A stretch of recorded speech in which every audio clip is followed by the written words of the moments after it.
አንድ ኃያል ጉልበት ግን ተነሳ። ብሻንቻ ይሰራሱ ፊ ቅሌንሲቻ ይሰሶቾሱ ሰነረ ከንጫሉ ሁምኒ ጉዳን tokko sila kan mul'an amma garuun ka'e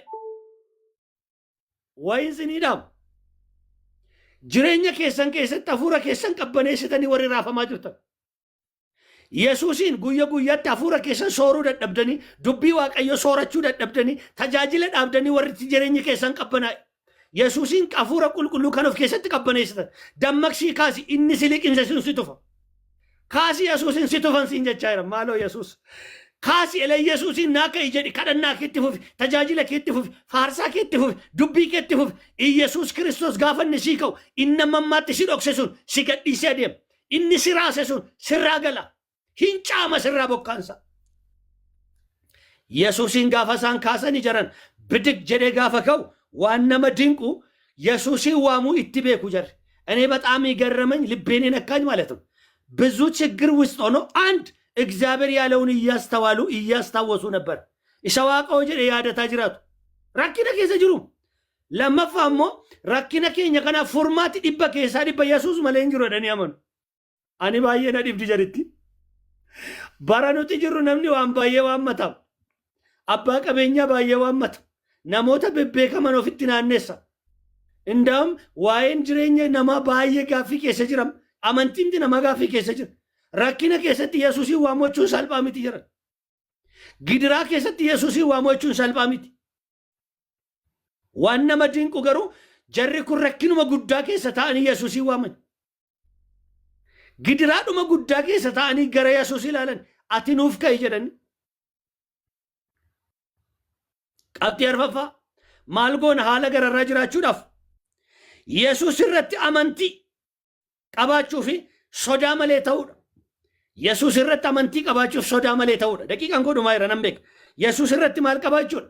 amantii qabaachuuf sodaa malee ta'u. lakkoofsa 41 dubbiftan argattu kutaa kan. kana booddee jedha laala cal jedhe erga jedhee booddee bartoota isaatiin maaliif sodaattan ilaala. maaliif sodaattan? ammayyuu amantiin qabdanii jedhe. haalli sirraasu jira. isin garuu amantii maaliif dhabdanii jedhe. jarri garuu yesuus irratti amantii qabu garuu sodaataniiru. yesuusin amananii dammaqsan sodaa keessa garuu galaniiru. baduun keenya sin gaddisiisuu sin gaddisiifnu yesuus baay'ee kun baay'ee ulfaataadha. maal jechuudha? yesuus sin gaddisiisnu maal jechuudha? kadhatadhaa kun kadhatadha moo garaa nyaachuudha? nu oolchi maal jedhan dhugaa waaqa nu sitti hima dhumuun keenya sin dhibuu giddeellahmooy sin dhibuu waa'imti keenya jechichi baay'ee salphaa miti. raafamuumti keenya haalli hundumtuu na raasuunsa sin dhibuu baay'ee waan guddaadha. akka jedhaniiti jarri sin dhibuu yesuus jedhaniitu hin sodaatan immoo sodaa jireenya namaa keessa jiru baasanii amantii qabaachuu amantiitti gooftaatti ta'uudha. isa siraasu keessatti amani yesuusin isa siraasu keessatti amani yesuusin otoo yesuusin hin qabaatiin raafamaa jirta yoo ta'es gooftaa keettaman amantiidhaan jabaadhu dhaabbadhu. gaafati sodaa of keessaa baafte gaafati sodaa of keessaa gatte amantiitti jabaattu yesuus kiristoos jireenya keessan jabeessee dhaaba. yesuus kiristoos hafuura keessan jabeessee dhaaba. amani yesuusin yesuusin ala raafamarraa ooluun hin jiru. yesuusin ala galaana keessatti wanti wabii namaa ta'u hin jiru. galaanni muka qabataan qabu. galaanni damee ittiin oolan hin qabu jaran. galaanni wanta ittiin jiraatan hin qabu. waa tokkoon isinii dhaama. meeshaa waraana guddaan addunyaa kanaa maali jettanii yoo na gaafattanii anaan jilba amantiidhaan fuula waaqayyoo jiruudhaan isiniin jedha. meeshaa guddaan addunyaa kana sodaachisu jilba amantiidhaan fuula waaqayyoo jiruudha. በእምነት በእግዚአብሔር ፊት የተንበረከከ ጉልበት ነው።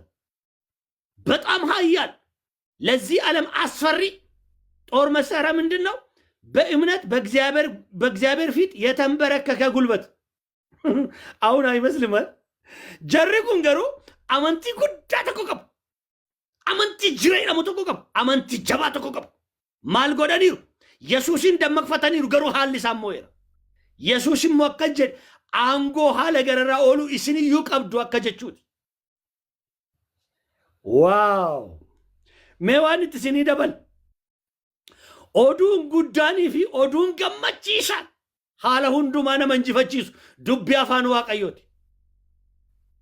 Maaluman jedhagaa oduu guddaan oduu dinqisiisaan haala hundumaa rakkati caaltee argamtu godhu maalidha beektaa? Dubbii afaan waaqayyooti. Oduu cimaadha inni kun. Oduu dinqisiisaadha inni kun. Haala kam gararraa si dhaabbachiisa. Haala kam gararraa si ejjechiisa. Yesuus Kiristoos bara baraan gooftaadha. Baay'ee kan na dinqu waan lammaffaa waaqayyoon baay'ee dinqisiifadha. Maaliif yoonaan jettan gurruma isa dhaga'u naa kennuusa. Ammamee dhugaa lapheedhuma waan ati jette haa ta'u jedhu naa kennuusa. Yemmittaazaz ጆሮና ልብ መስጠት እግዚአብሔር ለእኔ ስለሰጠኝ በጣም ነው የማመሰግነው። እናንተ ላለመስገን ትችላላችሁ። ጉሩመ waaqayyoon dhaggeeffatu isa wati jette haa ta'u jedhee gurra waaqa dheebotu garaadhuma waaqayyoon dheebotu qabaachuu caalaa wanti qabeenyi guddaan hin jiru. Kaalsammaan እኮ መትረፍ አንችልም። yoo waaqayyoon dhaga'uu baanne ooluu hin dandeenyum jira. Gurra waaqa dhaga'uuf yaada garaa waaqayyoon dheebotu hin qabnu taanaan homaayyuu tirfii hin qabnu kisaaraa keesseerra. Kutaa kana keessatti garuu jarri gurra isaaniitiin waaqayyoon dhagaaniiru sanni jedhe kottaa gamatti ceenaa gurraan qabaniiru. Qalbitti naa qaba yaada garaa isaanii keessa immoo bulfataniiru dubbicha. Bulfatteetta yoo ta'e ittiin oolta.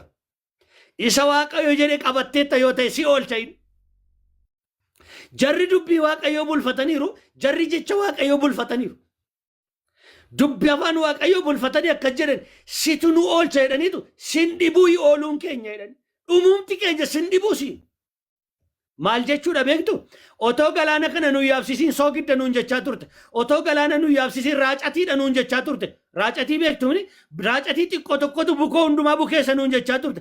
Isin xiqqoodha biyya lafaa bukeessitu nuun jechaa turte. Biyya lafaa gara kootti jijjiirtu nuun jechaa turte. Sin dhibuu dubbii ati nuun jettee fi galaanni nurratti ka'uunsaa sin dhibuu jedhani. በጣም ድንቅ ነው። ራጨቲidha nuun jechaa jirta, dubbiidha nuun jechaa jirta, akkamumatti si dinquu dide waa'een keenya jedhani.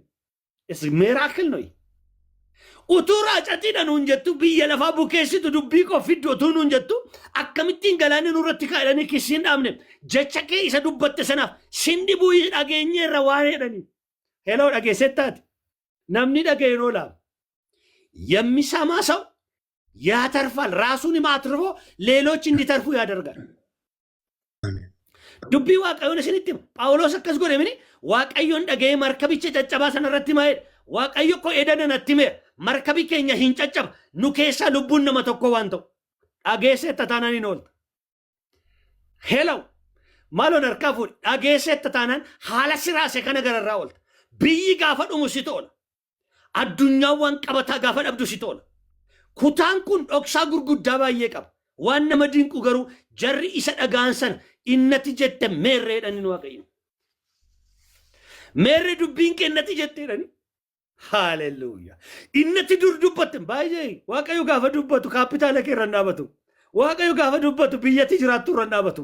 Waaqayyo gaafa dubbatu simbooti nama duratti qabdu irra dhaabatu. Waaqayyo gaafa dubbatu dubbii ofiisaa keessa dhaabata. Hamma jedhe gaayin. Waatu jira waaqayyo waa jechaa jira. Haalli biyya raase, qilleensi biyya raase, wanti namoota baay'ee liqimse siin danda'u siin jechaa jira. Siin danda'u dhugaa waaqayyooti. Akka galaanni raasetti, akka bubbeen irratti ka'etti abdiin kutachiisaadha. ተስፋ አስቆራጭ ነው ነገሩ። በጣም ተስፋ የማስቆርጥ ነው ነገሩ። ሁለት ሆኖ በአንድ መርከብ ላይ ተነሳ።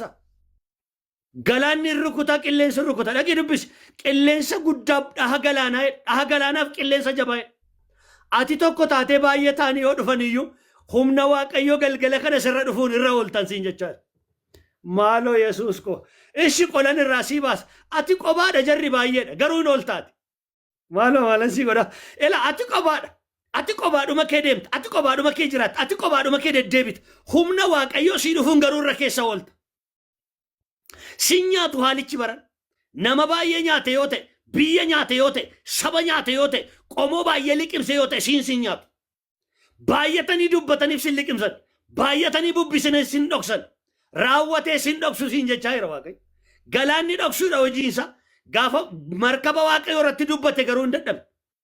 Baay'ee galaanni ka'ee maal amma jenna namoota karaa eessan asiin gara Saawud Arabiyaatti ce'an kana baay'ee fixeem galaan hin arginaam hin dhageenyaam zeena deebi'anii hin argamne machi jiraan isaanii galaanichi isuma bara waan nama diiqu galaana keessa immoo waan baay'ee jira isan kaasu galaana keessa jawween fayyaatti nama liqimsu jira mar'ataatu jira torban qabaatu jira galaanichi waan baay'ee qaba waan nama diiqu tokko ta'ee ka'e malee garaan isaa waan baay'ee baata. Narkaa fuudhi dubbiin siima haalli barana dhaloota liqimse si dadhaban siin jechaa jira. Maaloo Yesuus na gargaari kaate. Galaanni fayyaatti wanta nama liqimsu baatee bidiruu raasuutti ka'e. Qilleensi immoo bubbee ija namaa jaamsuu qaba. Awwaara ija namaa jaamsuu qaba. Wanta iddoo biraa jiru fidee jireenya namaarra tuula. Waan si dinqu waan barbaade haa ta'u maqaa qabatu maqaan qabaatiin barana haala ati keessa jirtu keessatti wanti si liqimsuu dhabbee si hin danda'u. Ela dubbi afaan waaqayyoo ta'een sitti dubbadha. Daqiiqaa kanaa kaase hammi siraase hundumtuu si dhiisee gala. Gabii sirraa argatan siin jechaa jira. Akka jedhee lallabaan tokko barsiisaadha barsiisaa teewooloojiiti. Bishaanichi inni bidiruu keessa lixee jedheen lakkoofsa 36 irratti argattu bidiruutti guututti ka'eedha. Bishaanicha isa bidiruu keessa lixee jedheen maaliif akka yaadadhe hin beeku. እግዚአብሔር ውሃውን ሲያዝዝ yeroo ajaju jedha amaariffaan dubbata namichi. Yeroo inni ajaju bishaanittiidhaan akkuma lixxetti markaba keessaa bahi jedhee abboomee turedha. በጣም ድንቅ አገላለጥ ነው። akkuma seentetti በገባ እግር ውጣ ነው ያለው። bishaan bidiruu keessatti hin dhiifne bidiruun deebi'ee qooreera jedha. Bidiruutti guututti ka'e bishaan jedha raasuu duwwaaminiif ol galee fudhachuuf ol lixe. Isa ol galee si fudhachuudhaaf lixe. Isa jireenya keetti qilleense, isa lubbuu keetti qilleense sagalee tokkoon sirraa gaggeessa Waaqayyo. Jecha tokkoon galgala kana sirraa gaggeessa Waaqayyo. Iyyasuus Kiristoos bara baraan gooftaa. Isinittan iyyee nan beeka. Liqinfamuu ooltu. Hin ooltu. Isa galaanaaf nama raasu kaasan shanaffaa. Baay'ee kan nama ajaa'ibu isa galaanaaf nama raasu isa abboomu kaasanii. ውሃንና ንፋሱን ንፋስና ውሃና ንፋስ ላይ ስልጣን ያለውን አስነሱት። ምን ባይዘ ሜወሪ አሜሪካ ጅራተን ኩን ሞቲን ብየ ኬሰን ቡልቹ መቃሳ እንደው ቅሌንሳ አጀጁ ደንዳ ብየ ለፋው ራሳ አሜሪካን ጀዴም ብየ ለፋው ሰገሌ ሳቲ ራፈምቲ ሜ ቅሌንሳ አቦሙ ደንዳ ደራ ዋቀዮ እሺ ገላነሞ ገርገርኩቱ ደንዳ ጫልጀድ የወጀደ ገላኒ ሰደጋ mootummoota gamtooman ilaala waan nama ajaa'ibu baay'ee kan na dinqatu qilleensa hin abbooma dhaha galaanaa hin abbooma isa kaasan eenyuun qabattee jirtaati eenyuma wajjin jirta daraa waaqayyo yaa namicha raafamtu yaa namicha lafa lixuun dhabe jettu eenyuun si wajjin jiru kun jarri garuu ውሃንና ማዕበሉን ማዘዝ የሚችል ጉልበት ሳሙ ጠንካራ ኃያሉን አስነሱት። በጣም እኮ ነው የሚገርመኝ። ለምን አስተውለው ነው የሰሙት ቃሉ። አሁን ትውልድ አያስተውልም። አመዳሉን ነማዱ ቢዋቀው ቀልቢ ላይ ነገው አገየረ ሴት ማለት ነገው ጋሪ ነው ኢየሱስ ኦኬ ሲኒለን ነገስ አሲንጅሩ ነከሲ እሲም ባየ ነገስ ዋን ሲንዲቡ ዋን ደገፈታይሩ ሲንጥፈካት ጀሪ ገሩ ያዳን ቀበኔሩ ዱብ ያፋን ዋቀዮ ከ በደንብ ነው የሰሙት። የእግዚአብሔርን ቃል አስተውለው ነው የሰሙት። ስለሰሙ ኢየሱስንም ጠንቅቆ ስላወቁ ምንድነው ያደረጉት? ማዕበልና ንፋስ ላይ ጉልበት ያለው ማዘዝ የምትችል አንተ ብቻ ስለሆንክ ተነስ ነው ያሉት። ሙከራ አላደረጉም። እያለም ጀርጀረን ቅሌንሰ ዳቡ ዳቡ አዩ እያለም ኢየሱስ ጥኖዱ መሼ ቅሌንሰ ከነ ዳቡ ዳፍ ያሊ ተኮዩን ጎነ ኢየሱስ ክርስቶስን ካሰን ኤውት ፊግደት ጋፈረክን ስትጭም ማሎኝ ትፊግ ደቦሌሰ anoo lafattan kooluu itti galee tokko jira. Mandara nama simatu tokko jira. Mandara hiyyeessa simatu tokko jira. Mandara wallaalaa akka koo butee oolchu tokkotu jira. Eessatti fiigdusi? ወዴት ነው የምትሮጡት? ማዕበል ሲነሳ የት እንደሚገቡ ያውቃሉ። ወዴት መሸሽ እንደሚችሉ ያውቃሉ። አኔ ዋይም በርቶታ ሰናና አጃይብ ንፋስና ማዕበልን ማዘዝ የሚችል አንድ አካል ብቻ ስለሆነ እሱን ነው ያስነሱት።